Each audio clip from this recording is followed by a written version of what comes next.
Hi friends, welcome back to my channel. Friends, ఈ రోజు మనం స్టాక్ మార్కెట్ లో ఐపీఓస్ గురించి తెలుసుకుందాం అనమాట. ఐపీఓ ట్రేడింగ్ అంటే ఏంటో నేను కంప్లీట్ గా ఈ వీడియోలో అయితే మీకైతే ఎక్స్ప్లెయిన్ చేస్తాను. ఫ్రెండ్స్, స్టాక్ మార్కెట్ లో ఉన్న వాళ్ళకి మాక్సిమం ఈ ఐపీఓస్ గురించి అయితే తెలిసి ఉంటది. తెలియని వాళ్ళు కంప్లీట్ గా అయితే చూడండి, మీకంటూ ఒక క్లారిటీ అయితే వస్తుంది. అసలు ఇందులో ఎవరు ఇన్వెస్ట్ చేయాలో కూడా నేనైతే ఎక్స్ప్లెయిన్ చేస్తాను.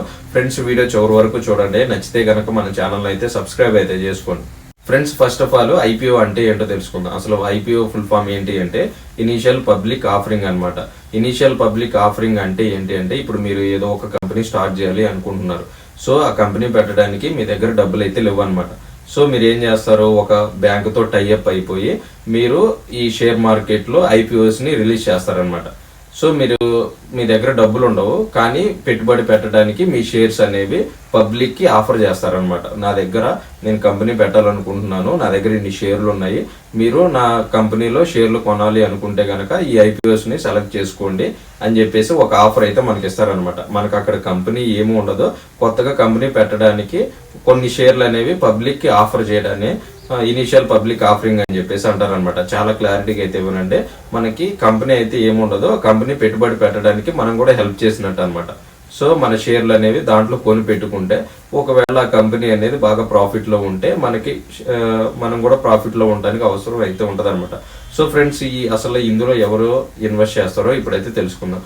ఫ్రెండ్స్, అసలు ఇందులో ఎవరు ఇన్వెస్ట్ చేస్తారు అంటే బాగా డబ్బు ఉన్న వాళ్ళు, కంపెనీ మీద నమ్మకం ఉండి దాని బ్యాక్గ్రౌండ్ వర్క్ బాగా చేసి దాంట్లో ఐపీఓస్ లో ఇన్వెస్ట్ చేయడానికి అయితే ట్రై చేస్తారనమాట.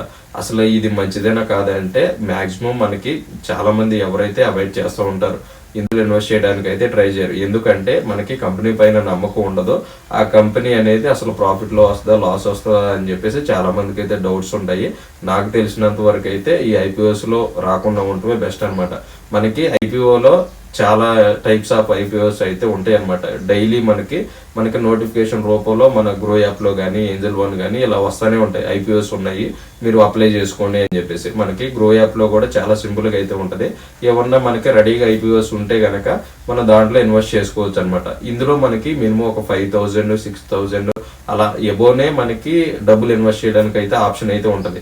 మనం షేర్ మార్కెట్ లో ఏం చేస్తాం, ఒక స్టాక్ అయితే కొనిపెట్టుకుంటాం. కానీ ఐపీఓస్ లో ఎలా ఉంటదంటే ఒకేసారి ఒక 10 షేర్లు కానీ లేకపోతే 100 షేర్లు కానీ ఇలా మనకి ఆఫర్ చేస్తూ ఉంటారు అనమాట. మీరు అప్లై చేసుకోవాలంటే మీరు ఈజీగా అయితే అప్లై చేసుకోవచ్చు, గ్రో యాప్ లో కానీ ఎక్కడైనా. నేను స్క్రీన్ పైన అయితే చూపిస్తాను, చూడొచ్చు. ఇందులో ఇన్వెస్ట్ చేయకుండా ఉండడమే మంచిదని చెప్పేసి నేనైతే చెబుతాను. ఫ్రెండ్స్, ఐపీఓస్ గురించి కంప్లీట్ గా క్లారిటీగా అర్థమైందని చెప్పేసి నేను అనుకుంటున్నాను. ఐపీఓ అంటే ఏం లేదు, మనకి ఒక కంపెనీ అయితే ఏముండదు, దానికి సంబంధించిన స్టాక్స్ అనేవి ఆ కంపెనీ పెట్టే ముందు మనకు ఆఫర్ చేస్తారనమాట పబ్లిక్ కి. సో దీన్ని ఇనిషియల్ పబ్లిక్ ఆఫరింగ్ అని చెప్పేసి ఐపీఓ అని చెప్పేసి అంటారనమాట.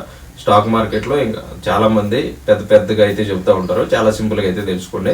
ఫ్రెండ్స్, వీడియో నచ్చిందని చెప్పేసి నేను అనుకుంటున్నాను. మన ఛానల్ అయితే సబ్స్క్రైబ్ అయితే చేసుకోండి.